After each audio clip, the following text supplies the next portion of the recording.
Hello and welcome to the Rejuvenate podcast. I'm your host, Chrissy Hawks, and today I'm having on a very special guest, Dr. Miriam. You may be familiar with her with other episodes that Ellen has done, and they've been discussing previous lab markers and things. And Dr. Miriam is a family medicine doctor who is certified with the Institute of Functional Medicine, the IFM, and she works a lot with hormones. And today we are discussing hormones as they pertain to women specifically. So, Dr. Miriam, it's lovely to have you here. Thank you for coming.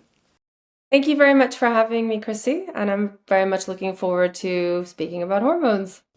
So, Dr. Miriam, before we do get to the list that we have today, can you please talk a little bit about the hormones, how important they are, and also to their connection with each other?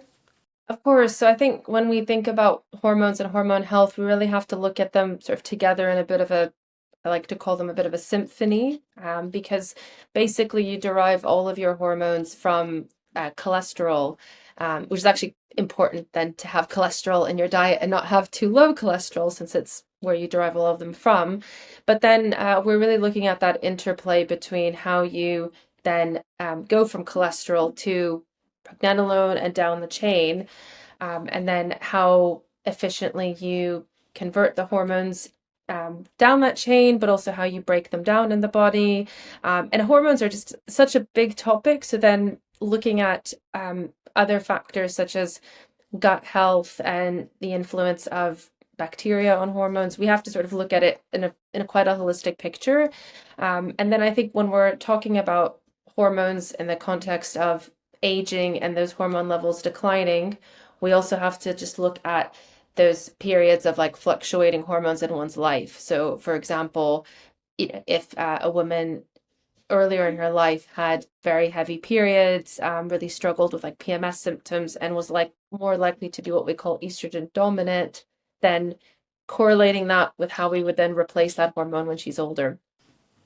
Right, yeah, you brought up a big point, that these hormones do tend to decline as we mature, as we get older. So then, hopefully by the end of this, we can go deeper into, what people can do to help with that decline to, remedy it back so that they're, because hormones are really important in how we feel, right? Exactly. And I would say that we they're very important for mood, vitality, brain function. Also, I think most people associate, especially the sex hormones, um, with particularly like symptoms around one's period, but also we have to think about them in the broader context. Like, for example, estrogen is really important for heart health, for bone health, and so they really act on so many different parts of your body, which is why replacing them in older age is often a good idea just from a health preventative standpoint. Wonderful. Well, thank you. And we'll get to the list quite soon. And one of the things I definitely know when that blood test comes around that for that yearly exam, there's some hormones that are listed there that I'm like, I have no idea what they're going to do. So I'm looking forward to you explaining that in a more understanding way, so that when I'm seeing these, really understand what is going on with my body and with the blood work and how things are working. So I'm looking forward to that. So we'll go ahead and start off with the first hormone on the list, which is pregnenolone. So tell me a bit about that one. So pregnenolone is one of your big precursor hormones. Essentially, right underneath cholesterol, you make pregnenolone from that, and that is a precursor to your estrogen, progesterone, testosterone, DHEA, all of the hormones. And we know that, for example, people that have extremely low cholesterol, let's say because they're taking statins, might not actually produce enough pregnenolone. And it is a hormone that does decrease as you get older. And pregnenolone has many functions in the body. It really helps to regulate your nervous system balance and helps with stress resilience. Um, we know that having optimal levels of pregnenolone can also um, have a good effect on your energy, both sort of physical and mental energy, and also helping to kind of regulate inflammatory markers in the body. So it's a very important hormone. And you said that, so it's a precursor, meaning that pregnenolone will go on to become other hormones down the chain, correct? Exactly. So, one of the kind of challenges with looking at pregnenolone levels and then measuring it, and also then supplementing it, is that you don't quite know how someone is going to break that down. So it's actually one that I don't routinely prescribe until I know, and I've done some sort of testing to look into, do people tend to have too much estrogen or too little progesterone? Because we really then would expect that pregnenolone, for example, would get converted down that same pathway that a person would have naturally converted their hormones into. Does that make sense? Yes, it does. Absolutely. Yeah, it does. And so when you are looking at the blood work and the ranges, what is somebody wanting to be within? What's a good place? It's a tough question because it's not a hormone that is sort of routinely measured, but I would say that typically, if it's in nanograms per deciliter, the reference range is quite wide. It's somewhere like 20 to 250. I like to see it though, a little bit towards the higher range, so more so like 120 to sort of 200 nanograms per deciliter. But I think it is a notoriously difficult one to measure. Often when you get levels, because you're continuously breaking down that pregnenolone to go downstream, it can be difficult to get an accurate number. So I do I do measure it, but then I take it into context with the other hormones. And so if you happen to see that all of your hormones are low, pregnenolone, estrogen, progesterone, then you know that there is a problem upstream, and you could actually use pregnenolone to then see what improves with that supplementation. Wonderful. Yeah, that's a really good point. So fantastic. So definitely a very important hormone that we need, as it is something that everything is else downstream is made out of. So it's very dependent. But I do understand and appreciate that it's not an easy one to figure out as far how much we really should be at, and maybe what that. I know you did mention where you really like to see people. So yeah, but definitely one to consider and look at deeper in certain levels. Wonderful. The next hormone would be estradiol or estrogen. Yes, so estrogen is a very important hormone, actually for both men and women, but we often think about it in the context of women and sex hormones.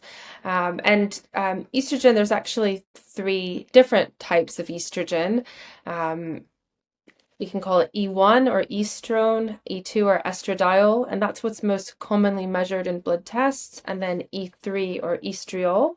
And it's to be honest, it's such a big topic that it's, um, I would say that if we just think about estrogen, I mean, it has so many functions in the body, including, um, how it relates to metabolic rate, insulin sensitivity, as well as heart health, bone health, in addition to it's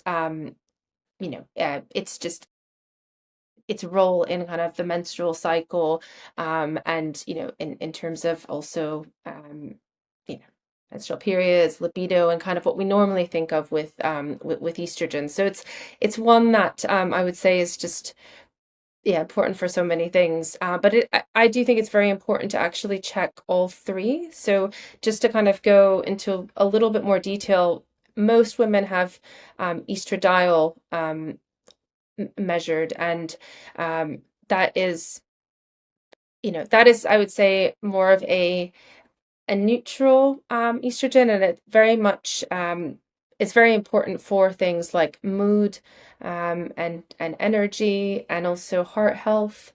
Um, if we look at E1 or estrone, that one is actually an estrogen that women make more of after kind of in their menopausal period. So typically, as estradiol levels go down, estrone goes slightly up. And that's a more pro-inflammatory estrogen that we really have to be mindful of. And we think that high levels of estrone can actually increase a woman's risk of breast cancer, and also contribute to estrogen dominant symptoms like fibroids. So it's one that I like to measure, and I like to actually get that level lower.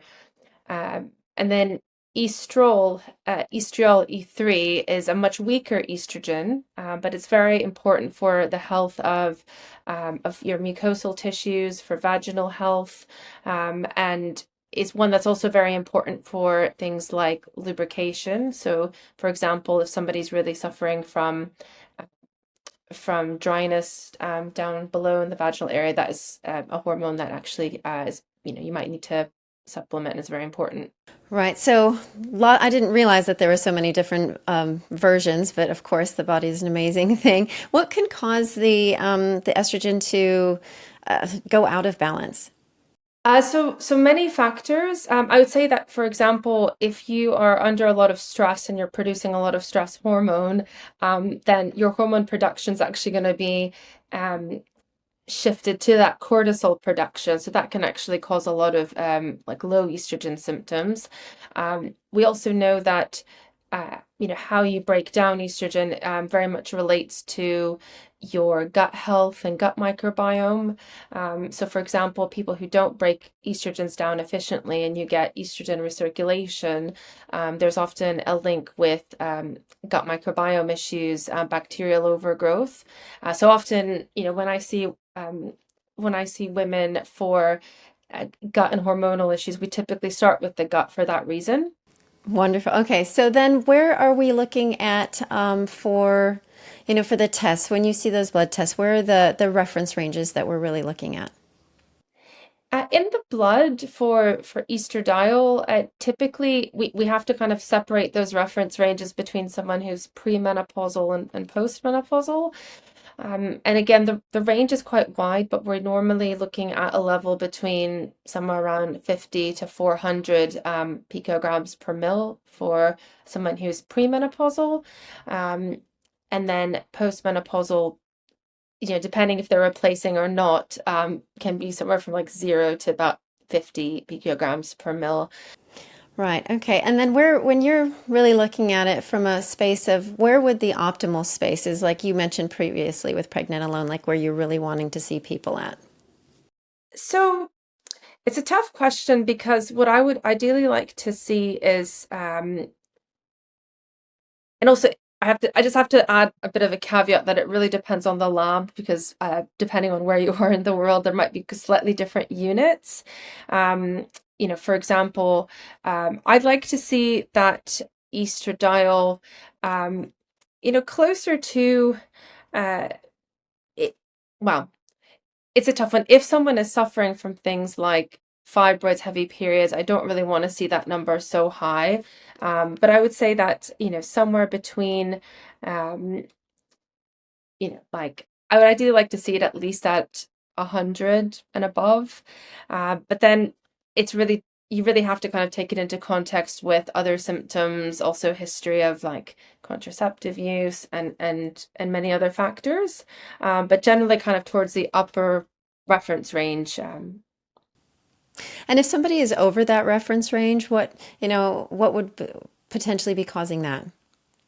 There can be quite a lot of genetic factors, but also certain environmental factors, like for example, um, just consumption of xenoestrogens and things from the environment. Um, Also, um, if somebody's sort of metabolic composition isn't ideal, we know that there's a lot of estrogen just in adipose tissue, so that can also drive that level up. Um, Also, I think so that's more excess estrogen, but from like a deficiency standpoint, if somebody's actually underweight and doesn't have enough, that can also, then affect those levels. Beautiful. Thank you for that. And so then moving down the list, we're coming up to testosterone. I mean, usually you hear of testosterone, it's really for thinking about men, but it's very important in women as well, correct? Exactly. So I'd say that testosterone is often ignored, especially like in the UK, in women, and it's a very important hormone for also um, brain health, energy, um, uh, bone health as well. Um, and something that I I do believe in replacing, especially in people who are struggling with things like fatigue, brain fog when it is quite low. And I would say that just to kind of, go back to, you know, um, symptoms of kind of even low testosterone, we know that women who are suffering from low energy, loss of libido, a low mood, that can all relate to testosterone as well as other hormones. And so, what would we be looking at for a woman? I mean, and I don't know if you want to reference it for premenopausal, menopausal here. What would we be looking at? So with testosterone, again, it really depends on the lab, but I would say that we're generally also looking for a range between um, 25 and 60 micrograms per mil, and that one I don't. Th There's usually we don't kind of look at it as closely with pre and postmenopausal, but generally we Generally, we see, for example, a wider reference range for including both pre and postmenopausal, and we can typically see that range in kind of the lower part for a postmenopausal woman. But again, depending on the lab test, like for example, I like to measure it in the saliva, and I know that, for example, a typical range would be somewhere between 20 and 60 picograms per mil. And I like to see it sort of around 30, 40 when I'm supplementing it for kind of a post menopausal woman. And why do you prefer the saliva? So I like to just have essentially, because I typically then use testosterone gel. Once you use a gel or a topical testosterone, the blood result isn't going to be accurate anymore. So I like to then kind of compare it to the beginning measurement. But at the beginning, if somebody's not using any exogenous testosterone, then you could also check it in the blood. It would be accurate then as well. Okay. And then, yes, you were going to go into the measurements for the blood. Yes, the blood, it is usually around 15 to 70 nanograms per deciliter, at least in the test that I typically have used. Right, perfect. And within that, where are you looking at for your optimal? Like, where would you like to see an individual's testosterone levels at? Right, so again, it can be very tricky just because we also see high testosterone levels, for example, in conditions like polycystic ovary syndrome. Oh, really? So I Okay. like to then really get a yes. So and we are seeing quite a lot of so I think in a way there's like an optimal range where somebody feels their best. Um, I like to see it sort of higher, kind of around, um, I would say closer to kind of mm, 30 to 50. If I had to kind of put a level in. But generally, when we're then replacing it, we then have to see, how does, for example, adding in testosterone, how does that affect other things? Because once you introduce a hormone, it can also then be converted into other hormones in the body. So we have to kind of take it all into context, which is why it's a little bit more difficult compared to like other blood tests where you're like, okay, I like to see this level of ferritin or iron. Hormones are a little bit more complicated. Next on the list is progesterone. Progesterone. Yes, that is probably one of my favorite hormones, just because I often see that low both in premenopausal women and in postmenopausal women. And it is a very important hormone that also um, relates can have profound effects on nervous system health, and as well as kind of your typical, menstrual cycle, mood during that, um, and also can really affect sort of sleep and other factors. So it's one that I look at quite a lot and actually replace a lot in women, but replace it differently premenopausally compared to postmenopausally.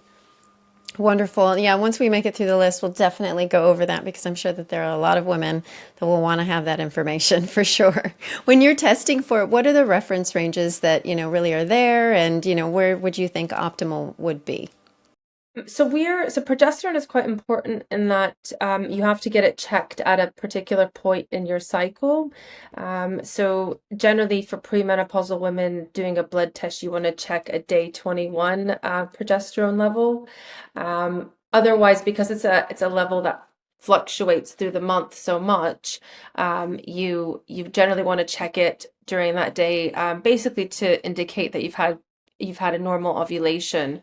Right. And so again, it's important for a woman that when she's doing the test, let's say she might not be doing it with you, that she knows where she's at in her cycle because as you say, it does fluctuate. So it's important to know where they are in their cycle and see whether, if they do the test to make sure that they are looking for it, that they really look to make sure that so that the measurement is on par with what we're looking at. Exactly. And I'll just add that the other issue with progesterone is that if somebody has a longer cycle, then the 21-day one might not be accurate. So, for example, if your cycles are, let's say 32 days plus, then you would actually want to measure that progesterone slightly later. So that's why it can be a difficult one to measure. And often where we look at levels throughout the month. And that's actually what I like to do in my practice, especially in premenopausal women, is just look at an overall picture throughout the month to see what their progesterone levels are doing. Beautiful. Yeah, really important. Thank you for sharing that. Then we're going to FSH. So FSH is an interesting hormone that generally, I would say in the kind of the conventional medicine world, we're looking at it as a sign of menopause, actually, where we see that level go up after menopause. But if we look at you know, what it actually means, it's basically um, it's a hormone that's very important for sexual development and for fertility. And it is one that, generally we, we sort of see it as a sign that as it goes up, there's less of a release of hormones. Right. And so is that, does it stand for follicle stimulating hormone? Is that the one? Yes, so follicle stimulating hormone, and it is, I mean, essentially, I guess as it's as the name suggests, it is actually responsible for the growth of ovarian follicles, and it basically stimulates that kind of release of estrogen and progesterone. But once those hormones are not being released, the FSH hormone level actually goes up in a bid to stimulate, but that's often a sign that actually there's not enough estrogen progesterone being released, which is why we sort of use it as more of a marker for like irregular menstrual cycles or actually a decline in overall hormone release. Right. So I'm not exactly sure. Would there be reference ranges here? Or are you just really looking for whether it's low or if it's steadily increasing over time? Generally, I would say in my practice, mainly, it's not one that I kind of routinely look at, but when I see that level is high, it makes me think that either woman is in perimenopause or menopause. However, you can also find high FSH levels in certain conditions like PCOS, when we know that the hormones are out of balance. And also in the context of fertility. So if I see an FSH that's not quite as high as what I would see in a menopausal woman, it's still to me a sign that that fertility might be starting to decline, and we really want to then work to make sure that the ovaries are, being properly nutritionally balanced and looked at. Perfect. Okay. So not one that you regularly look at, but it does and can provide clues for other things that may be going on. Exactly. Right, next on the list is luteinizing hormone.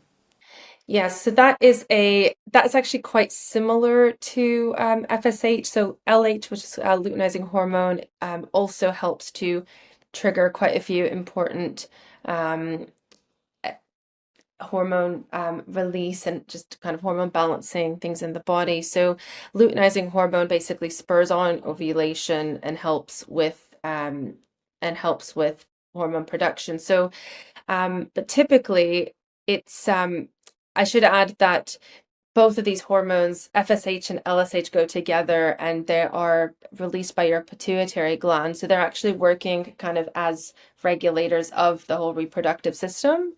And they're kind of, these hormones sort of work in a bit of a negative feedback mechanism that if there is an issue with the release of estrogen and progesterone, then often the pituitary senses that and then releases more FSH and LH to try and spur on that production.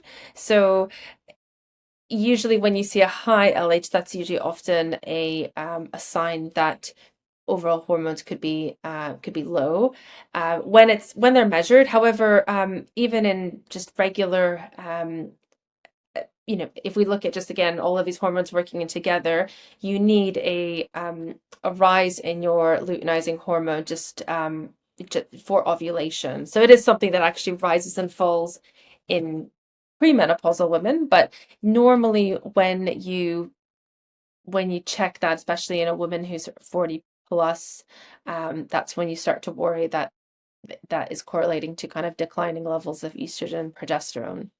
In an ideal world, you'd meet all of your nutritional needs in the form of vitamins, minerals, phytonutrients, and more from the foods you eat. However, unless you prepare all of your food at home from scratch using the highest quality ingredients possible, the reality is that most of us need some nutritional support. Most of us need to take supplements if we want to look, feel, and perform at our best on a consistent daily basis.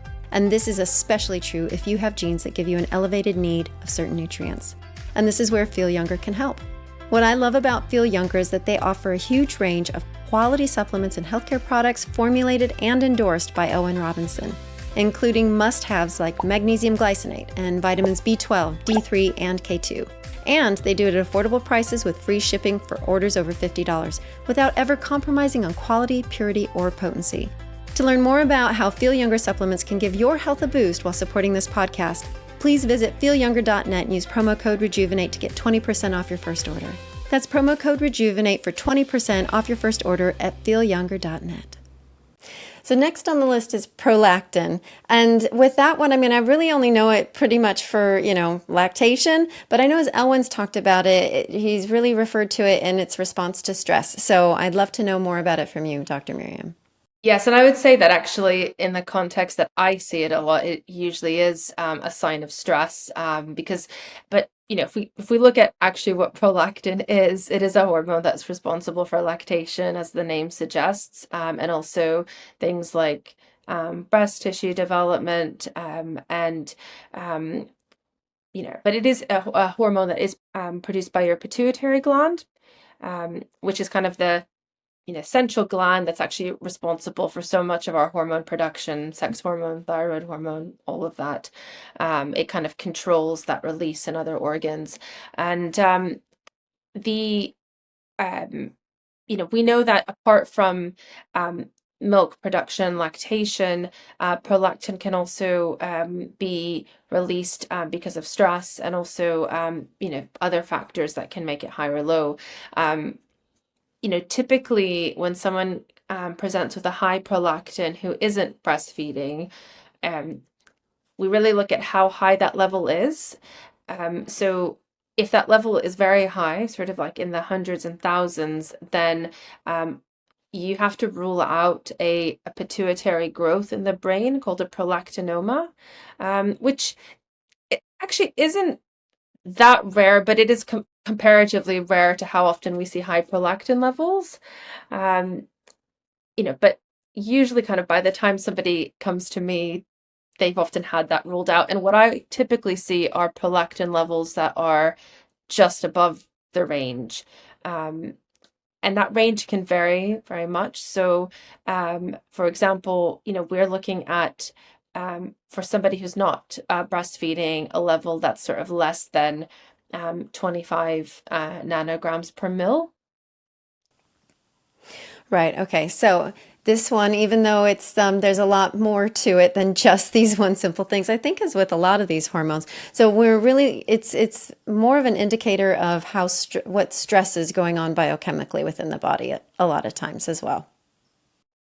Exactly. So once somebody, let's say, has a high prolactin, so less than 25 is what we want, but if it comes back, let's say at 100, that's usually not enough for it to be a prolactinoma, which is a pretty much a benign tumor that grows the pituitary, that you typically take a medicine for life, and then that's all you need to do. So when I see it in clinical practice, it's often slightly elevated, and then the prolactinoma has been ruled out. But I typically see it with quite a lot of stress, also with certain medications, and I like to kind of correlate that with the other stress hormone levels like cortisol and also DHEA. Great. Okay, perfect. And so next on the list we have DHT. And so this isn't necessarily something that I know, because I believe it's more associated with testosterone, again, like we were talking, which is more, focused in for men. But how about for women? Um, so I mean, DHT is so dihydrotestosterone. So that is part of the kind of breakdown process of testosterone, and where it is quite significant is for women who do suffer from polycystic ovaries, and we know that if a woman has higher testosterone levels and then consequently higher dihydrotestosterone levels, they might have troubles with things like hair loss, acne, and some of the problems we see with excess dihydrotestosterone. But I guess just looking at that in a bit more detail, I like to look at these testosterone metabolites in something called a Dutch test, which is a dried urine test, and you can see if somebody um, breaks testosterone down into kind of alpha or beta dihydrotestosterone, and the alpha form is a little bit is more associated with inflammation, skin issues, hair loss. Yeah, hair loss. I'm glad you brought that up, because that is definitely something that a lot of women do have, especially as they're maturing and as they're aging. I know, especially for men as well. So would it be just having too much DHT, or are there other things that are contributing factors to that? Uh, There are a lot of contributing factors. I would say in my practice, what I typically see with hair loss is actually more low DHEA and low adrenal function. And so I typically, when someone presents with hair loss, I really like to review how stress has affected them, both stressors like viral infections, but also kind of typical stressors like their sleep quality, their mental stress. And if I see both low cortisol and low DHEA, to me that's a sign that just there's a lot of depletion in the body, and that tends to be where I focus more, where I see more of my women with hair loss. I do see it though in the context of polycystic ovaries, and in that case it usually can be DHT related. So, how about bioavailable testosterone or free testosterone? So when we say bioavailable or free, that basically means the testosterone that is not bound to something called sex hormone binding globulin. And so that's going to be the more metabolically active testosterone, and is the one that we're kind of more concerned with in terms of testosterone having metabolic effects in the body. Right. Okay. And where are we looking at for our ranges here with that free testosterone or bioavailable? And that's for women, correct? Yeah, yeah, more in the sense for women. I mean, if you want to do the comparison, please feel free with men and women. But yeah, really looking at it for women. So, generally, again, it can vary, but I would say kind of the optimal range that we're looking for is around um, uh, 3 to 5 picograms per mil, and the standard range is going to be practically at 0 to about 6.4. But I don't like to see free testosterone too high or too low, because again, somebody who may be suffering from um, polycystic ovaries or too much adipose tissue can actually have higher free testosterone, and that's not necessarily a good thing. Right. Okay. Okay. And then you mentioned The sex hormone binding globulin, so or SHBG. So what are we looking at when we're looking at this? So, sex hormone binding globulin is an important protein in the body that does bind hormones um, and then, in a sense, does make them a little bit does sort of not inactivate them, but does it make them as metabolically active as the free hormone? And I would say that there's quite a little bit of a debate as to what the optimal level is of sex hormone binding globulin, because we know that, for example, um, low sex hormone binding globulin can be associated with things like obesity, um, and and also, um, for example, thyroid issues. But we know that also if sex hormone binding globulin is low, then you have more estrogen and testosterone available. So that's when we really have to look at specifically what's going on in a woman. Because, for example, if you are supplementing estrogen or testosterone, you don't want that sex hormone binding globulin to be too high because it will just bind up that exogenous hormone and then you won't really get the metabolic effects of it. And if it is too high, like above the reference ranges that are listed, then what is tending to be going on there?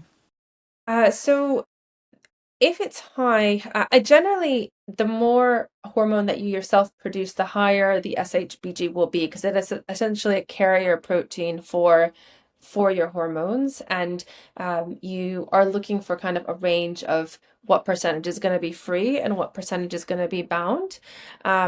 But generally, things such as high, um, you know, things such as, a lot of factors can actually affect SHBG, such as your diet, um, stress levels, and so it's one where typically I like to look at the free and the total hormone levels because what we often find is that if the SHBG, if it's high, it's not necessarily a bad thing if someone, let's say, is not supplementing with hormones or is generally feeling quite well.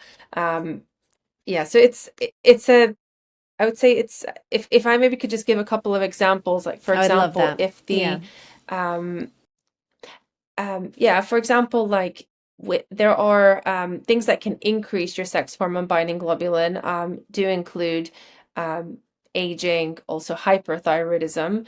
But for example, you can manipulate that by also decreasing the amount of fat in your diet, or proteins. So if you're for example, if we think you have too much free hormone and we do want to increase that SHBG, we would generally aim for a lower fat diet.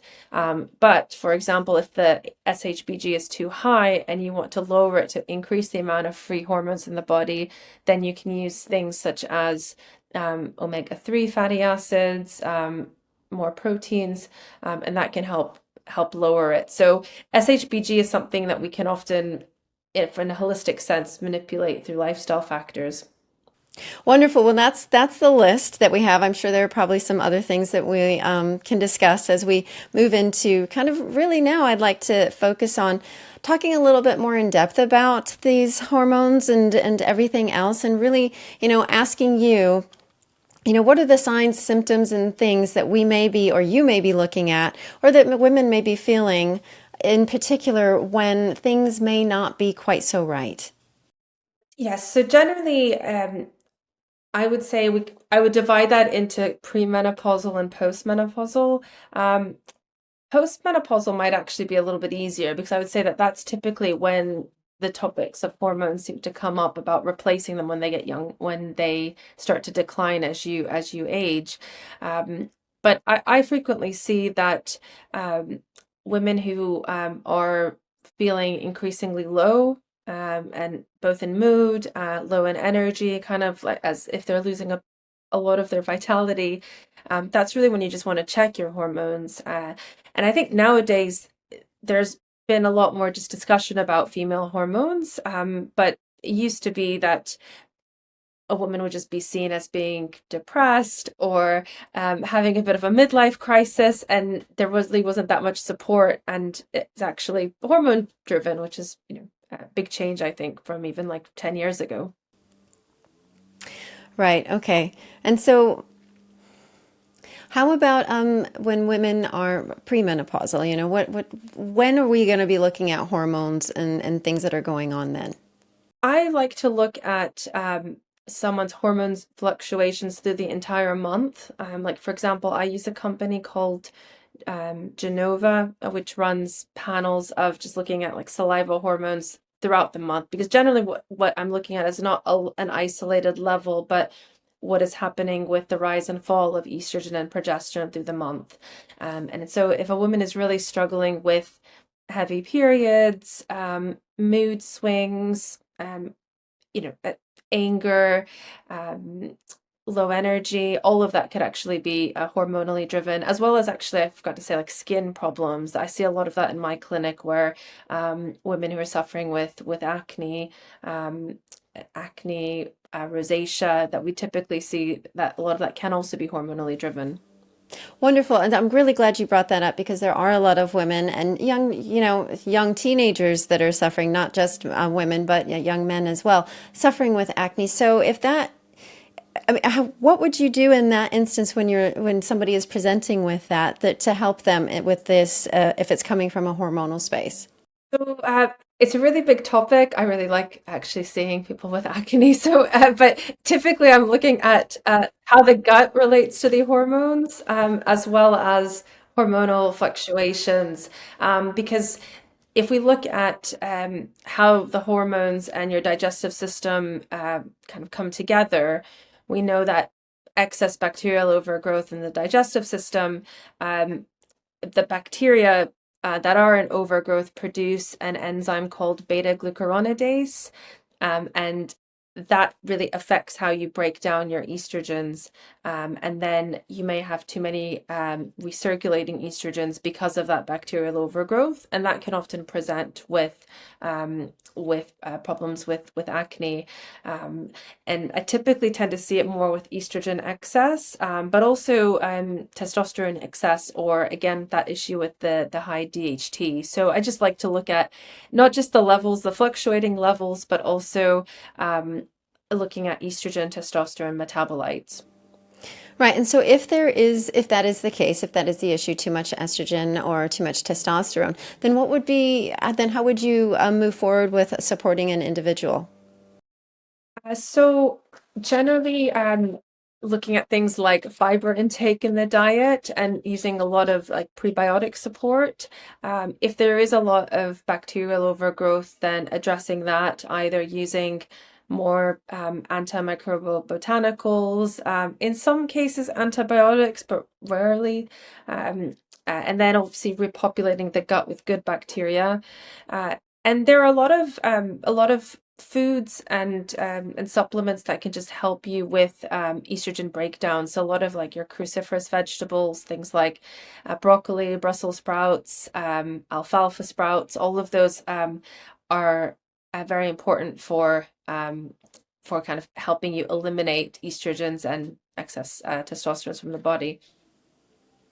Great. And there's a couple of points here that I want to dive a little bit deeper into when you're talking about the interplay of, hormones in the gut for sure, but also too much estrogen or too much of some other things. But, I know we just said that potentially one way to show that there may be too much estrogen is, it's coming out. You're seeing the symptom of, the acne in the skin. But what would be some other telltale signs if somebody was becoming estrogen dominant or having too much estrogen in their body? Oftentimes, we can even look at someone's body shape. So, if they have a very excess, what we'd call gynoid body shape, where weight is sort of accumulating disproportionately around the more the kind of pelvic area, hips, and that is often a pretty clear sign of uh, estrogen excess, compared to, for example, like apple shapes tend to have more problems with cortisol and stress hormone. Overload. So that's kind of one classic sign. But then I would say classic symptoms with how you're feeling tend to be related to heavy periods, really longer periods. Uh, for example, fibroid development, also the development of like fibrosis in the breast. Those are all signs of kind of estrogen accumulation. Then let's say if somebody does have a symptom of that, what would be certain things that they would that you may recommend for them to be able to help bring that estrogen back into check? One big thing that I didn't allude to earlier when I was talking about skin, that's also very important for getting rid of excess estrogen, is just the health of the detoxification organs. So, looking at liver health, and like phase one and phase two detoxification. So there are ways that you can see how well one detoxes, looking at certain enzymes. So I really like to try and support those organs and also see what could be affecting them if those organs look like they're working over time or working quite sluggishly. So that's when we look at like total toxic load and things like that. Okay, so if they're feeling that or seeing that, then all right, the really great point. So we really have to look at how well their body is potentially detoxing that estrogen, and maybe that could be something that is inhibiting that process. Exactly. And I think also if we think about that, the liver and the kidneys, they are not only detoxing your estrogen, but they're also detoxing any toxins around you, whether that's heavy metals, mycotoxins, um, environmental pollutants. So just looking at the kind of total body burden of what your liver is having to process, even, pesticides in your food, alcohol, and making sure that you're kind of supporting the liver and giving it a bit of a break too. Right. Okay. And so when you are supporting your liver and giving it a bit of a break, so essentially it's really about limiting the amount of toxins that you are exposing the body to potentially. And what would be the other things that you would recommend for that? Exactly. So limiting exposure, but then, for example, if you've had chronic low level exposure to heavy metals, getting those tested and then working with somebody to help you actually chelate those out of the body, and binding up toxins. That can be through supplemental binders, but even, things like your fiber intake, can also help with binding up toxins and eliminating them through the stool, which is another kind of detox avenue. So yeah, many factors essentially. Right. And then going back to earlier where you were talking about, the interplay of, the gut health and how that really affects the hormones. Can you speak a little bit more about that? Of course. So I would say that in the field I work in functional medicine, gut health is just kind of the root of a lot of issues, and one that we usually have to look at, for any kind of symptom we're dealing with. When somebody comes to me knowing or thinking that they have hormonal imbalance, that's one of the first things I ask about. How are you breaking down your foods? How are you absorbing your nutrients? What your bowel movements look like day to day, because we know that, for example, if you have, let's say, a sluggish gut motility and, for example, or it could be constipated, then that is going to affect your ability to even eliminate toxins through the body and also absorb nutrients from food. Right. Okay. So, yes. So there's a few factors that are involved here. It's not necessarily just diving straight into the potential hormonal imbalance. We really have to look at the system as a whole. Exactly. I mean, I would say that, often if somebody's really struggling, perhaps from like a hormone deficiency. So, for example, let's say a woman who's kind of in the perimenopausal period, it can be really difficult when I see them as like a new patient to just say, okay, let's focus on the gut for X number of months because they really need that hormonal support. So I don't necessarily always like complete the gut work and then go into the hormones. We try and do it at the same time.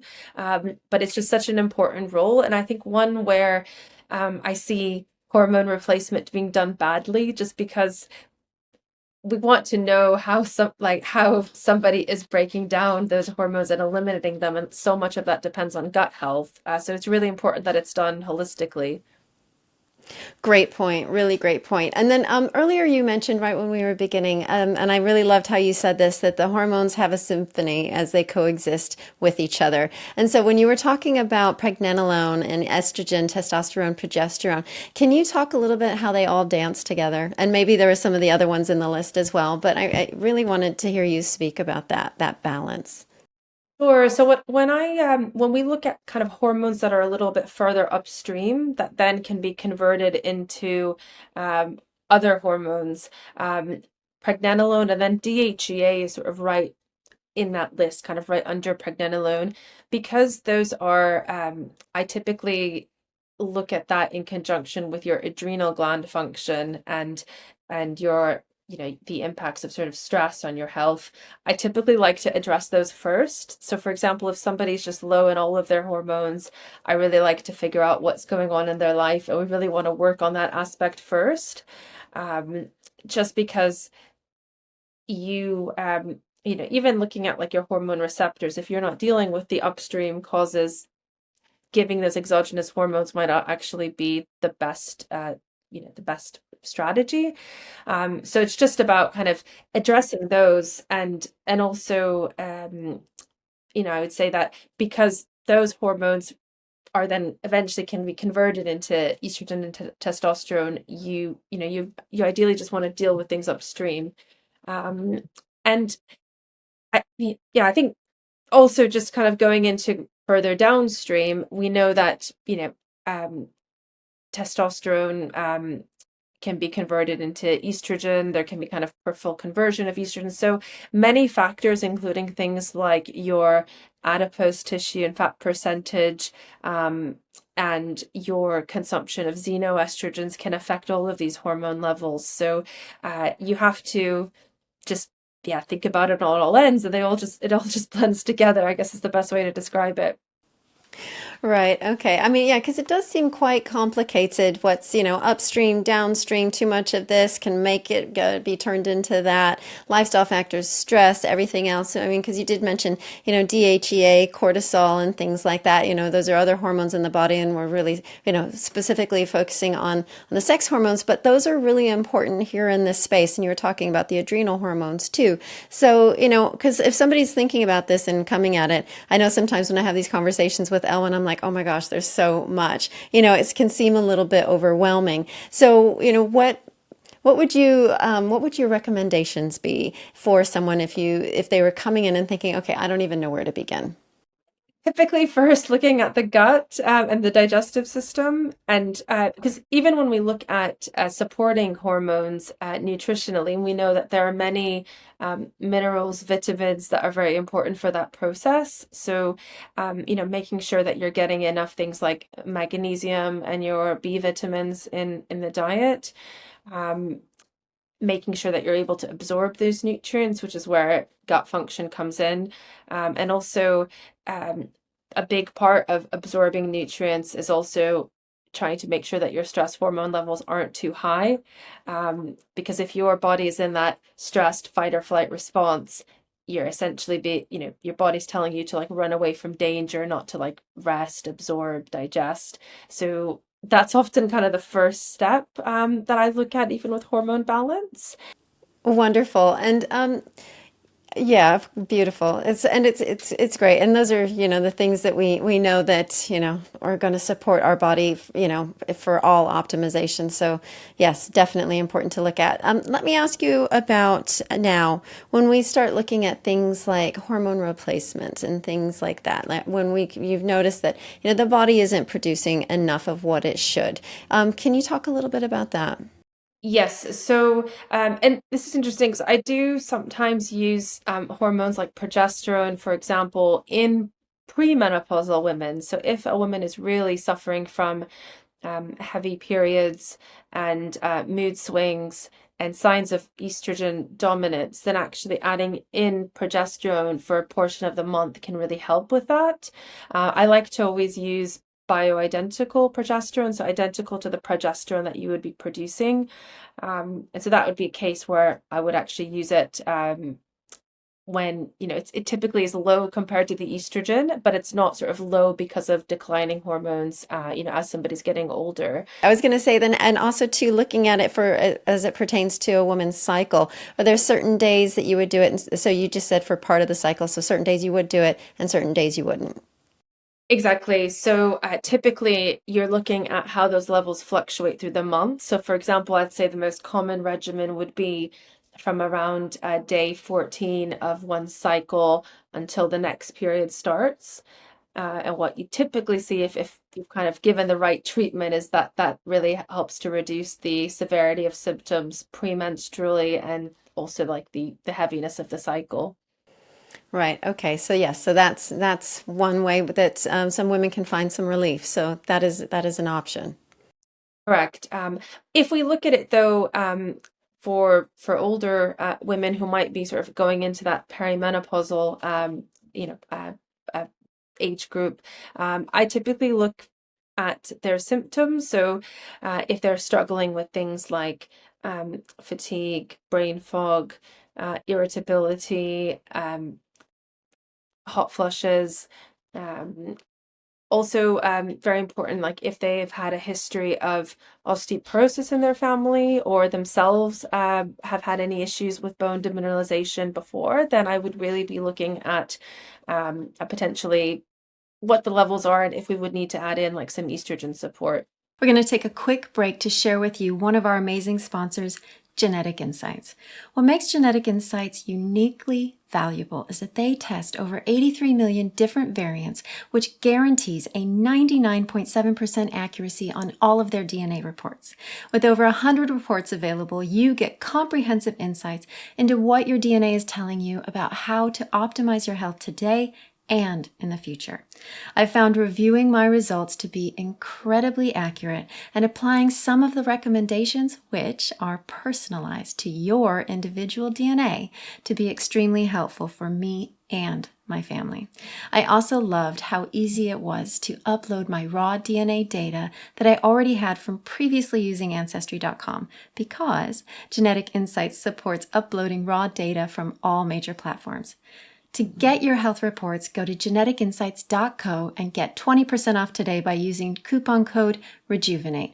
Remember that supporting our sponsors supports our podcast, which allows us to keep sharing this important information with you free of cost.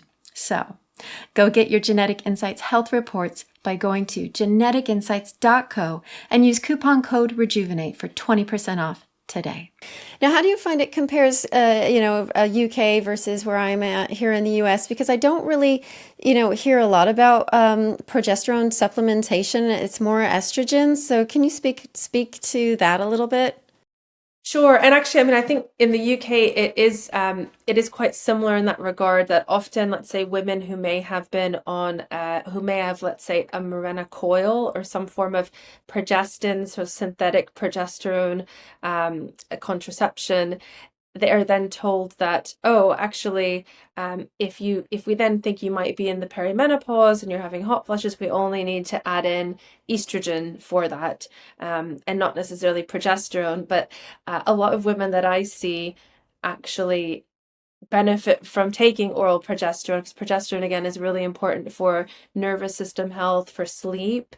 So I'd say a very common scenario I see is a woman who has been prescribed estrogen and not oral progesterone and is really struggling with sleep. So that's kind of an area where I'd like to replace it.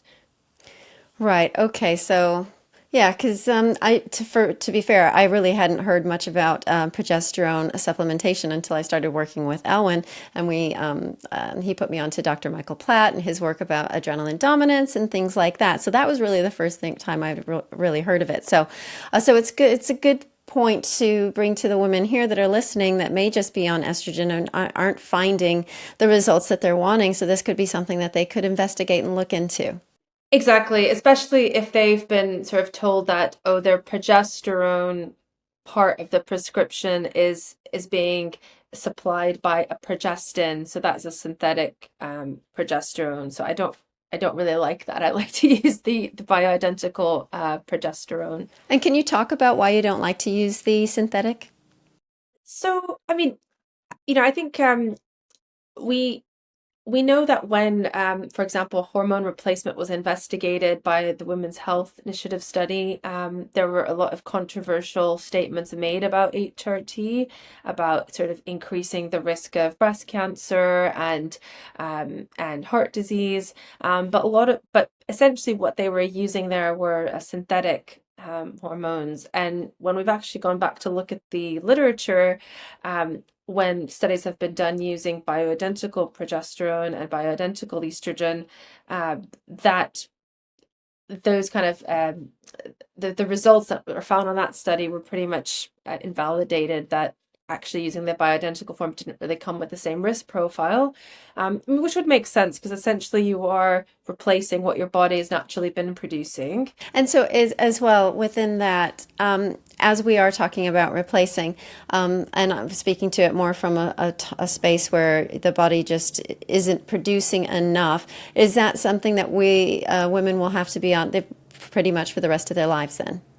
No, not necessarily. So it really depends on what symptoms they are suffering with the most. So if it is something like hot flashes, then generally they just do better with that estrogen level not dropping so rapidly. So you can just replace it so that there is a gradual decline rather than a drop off. And then often that period passes and they might not need it.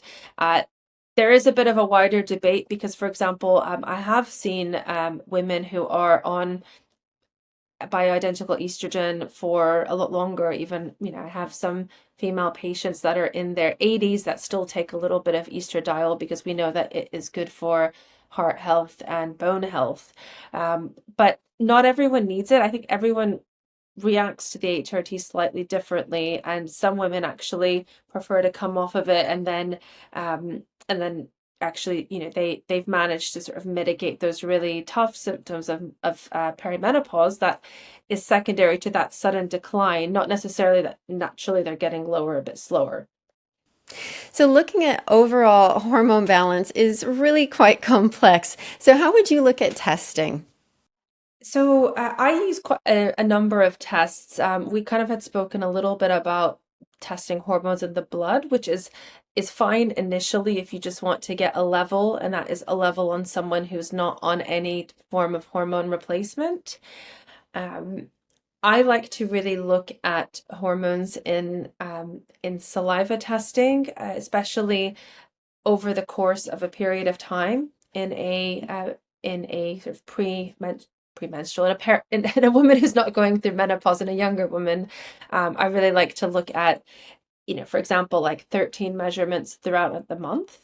Um, One area that we didn't really go into earlier that I do see a lot of are migraines in women that we think uh, are related to fluctuations in hormones. And that's one, for example, where you want to see, could there be like estrogen dominance at a particular point of the month?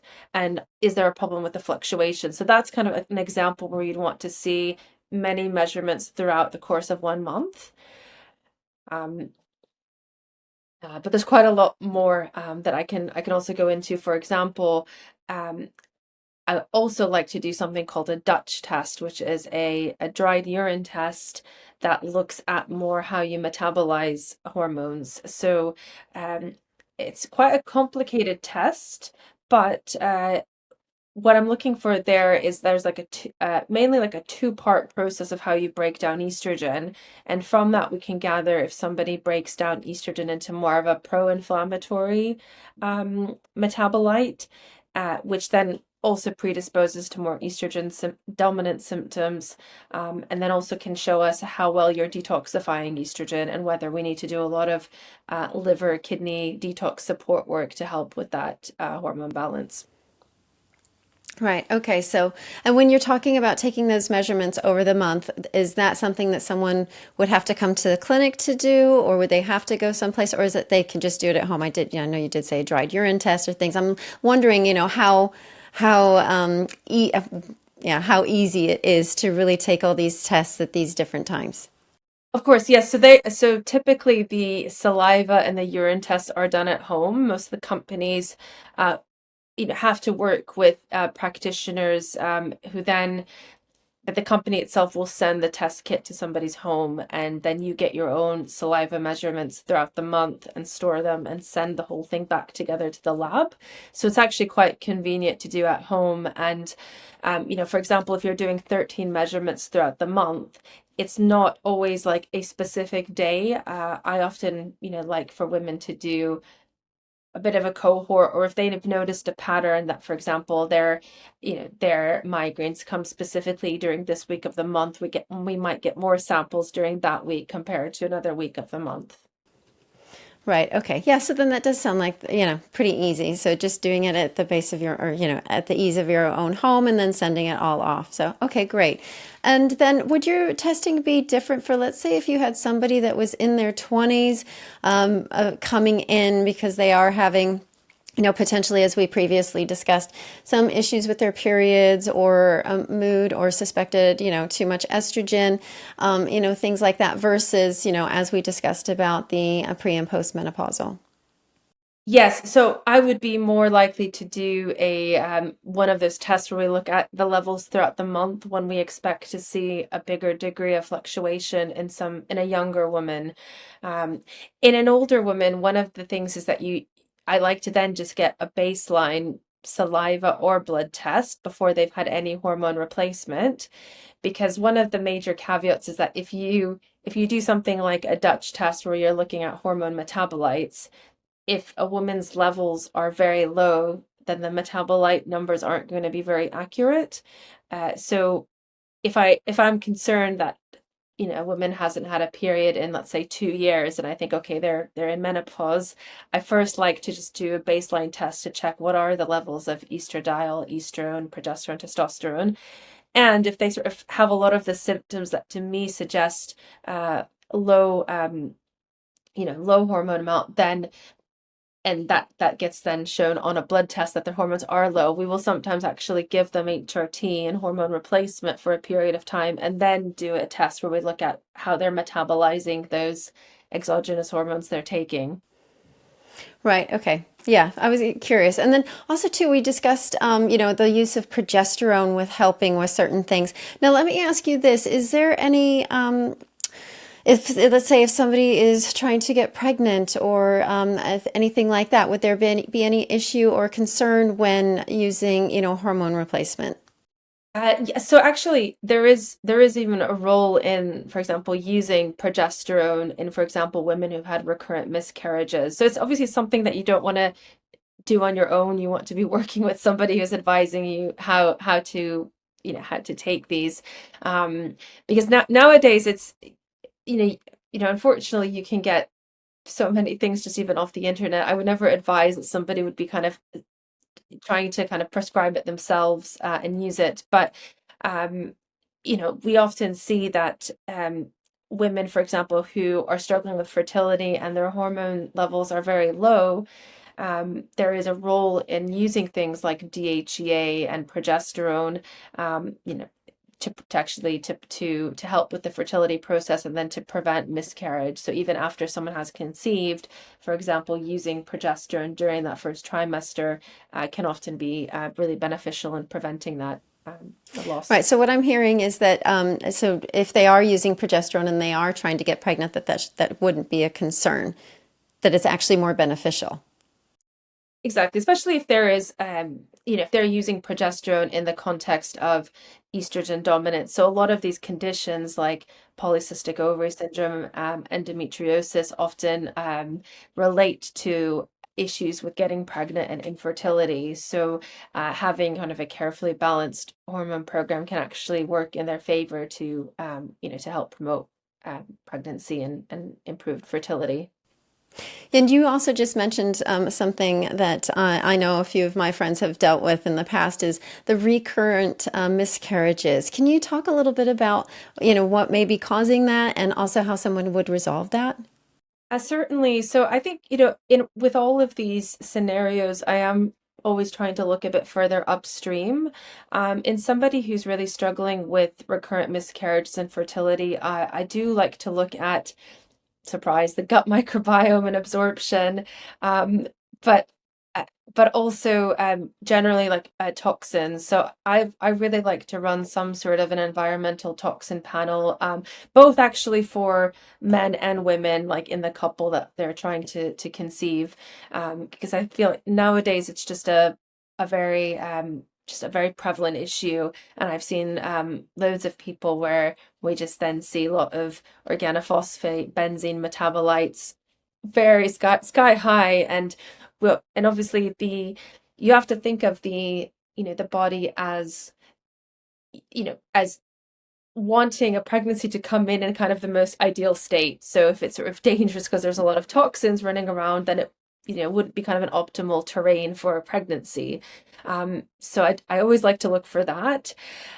Um, I would say that I tend to see more issues with fertility in women who are then also struggling with cortisol issues and adrenal issues, and both low and high. So women who are under a lot of stress, not sleeping well, and that's been going on for a long period of time, they might actually have low levels of all of their hormones, cortisol, DHEA, estrogen, progesterone, and that would certainly impact the fertility process. Um, that's sort of one area.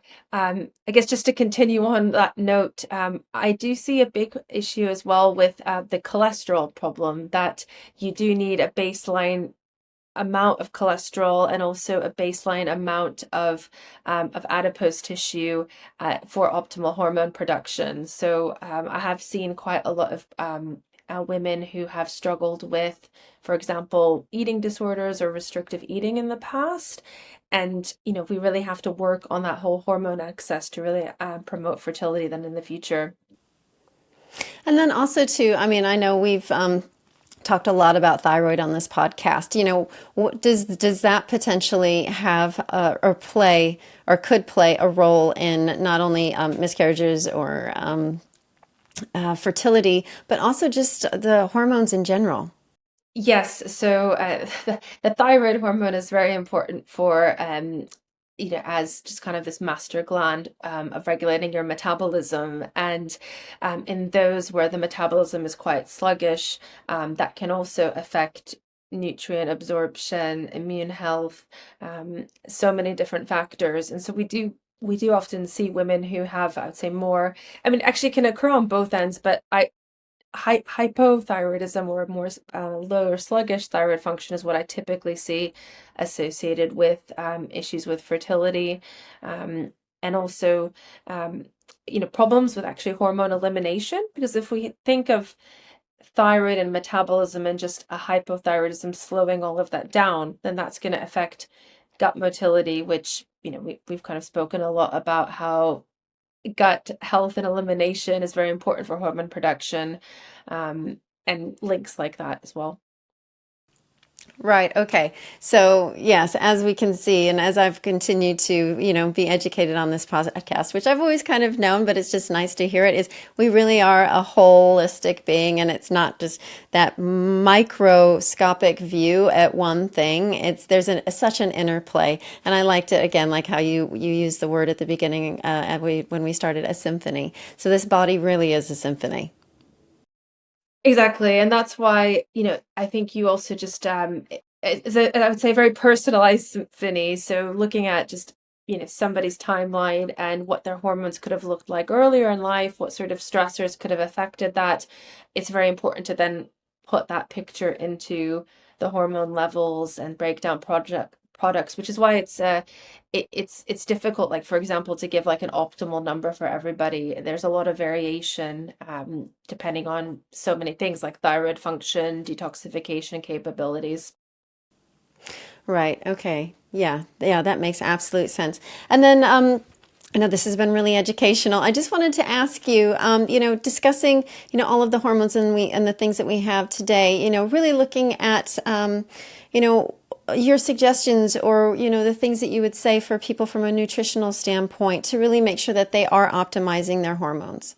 Certainly. So there is a lot you can do actually without just giving exogenous hormones. And actually I would say that's probably a big basis of just proper hormonal health, is just looking at things like proper hydration, proper fiber intake. That's one that I can't stress enough. I would say that in every plan I write for a woman with any hormonal balance issues, I'm talking about things like flax seeds, chia seeds, prebiotic fibers, pectin that are found in sort of things like apples, and just making sure that we're really focused on the fiber, especially because I think fiber's kind of taken a second.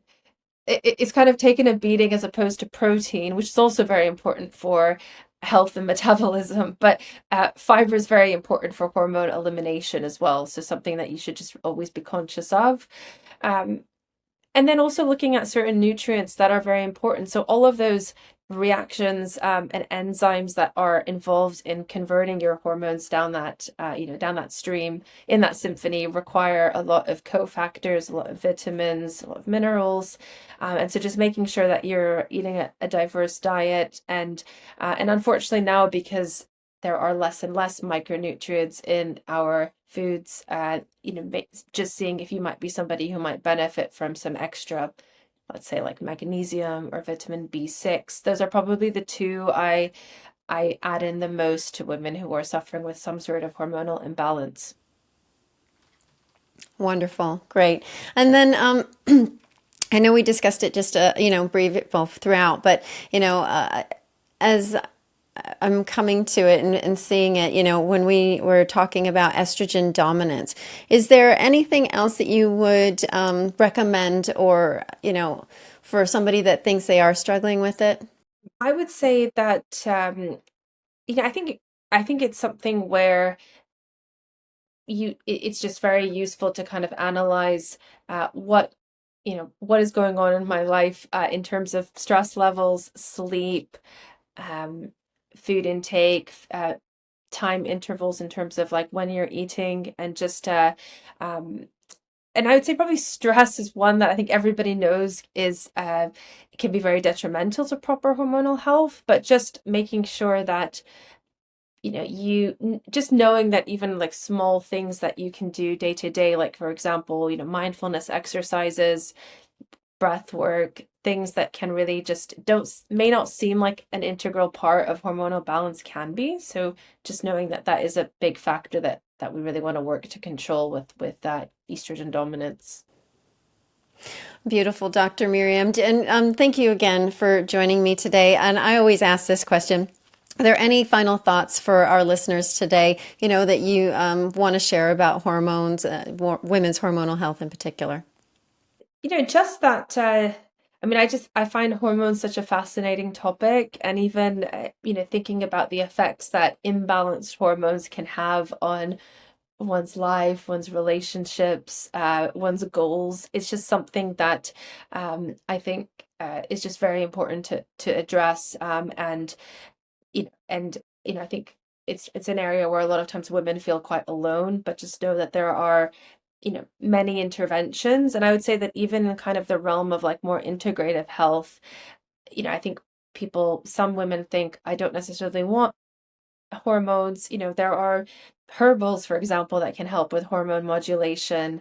There are things you can do with gut microbiome. So just know that there are different plans and different steps that can be very personalized to you. But if you're really struggling, that is just something that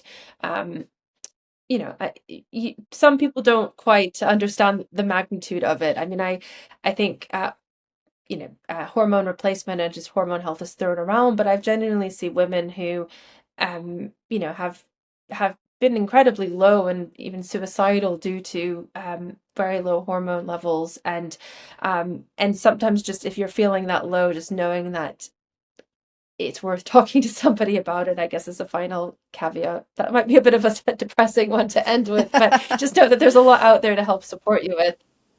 But you bring up a very good point. As we discussed and as we said, earlier, your hormones are very responsible for how you feel. And if you're not feeling your best, then, there are options out there. And in order to do that, it is about speaking with somebody and figuring out, is this actually a biochemical thing? And can this be supported? And you also brought up a very good point, a very valid point, is that some people may be hesitant or resistant to supplementing, with hormone replacement therapy. So like you said, that there are alternatives. So it's finding the right practitioner, the right person that can guide you in those directions. Exactly. And I don't mean to be like gender bashing here, but I would say that, for example, in the UK, a lot of my patients, will say that, there's not actually that much training in menopause and hormone replacement when you're training as a family medicine doctor. So I found that, for example, some male family medicine doctors might not actually be that well versed in it, and then they've memorized a kind of bread and butter approach that this is the estrogen I use, this is the progesterone, but that it is an area that is constantly developing. So you really should be sort of seeing a practitioner who has an interest in it. So, I mean, by and large, there are, of course, wonderful male family medicine doctors who have specialized in HRT that aren't like that. But I think if you're feeling like there is potentially you're not getting the support you need, you typically have choices here. So you could even, actually, a lot of males, if you just ask them, they might say, I might not be the best person to ask, see another GP in the practice. So yeah, just a caveat to add, because I've seen that happen quite a lot. Very good point. Very good point. And Dr. Miriam, if anybody would like to work with you, where can they find you? So they can find me either through my website, so it's just mikickimedical.com. I'm also on the Institute of Functional Medicine's Practitioner Database. So I do work predominantly virtually, but I am based in London, so I will be under the UK.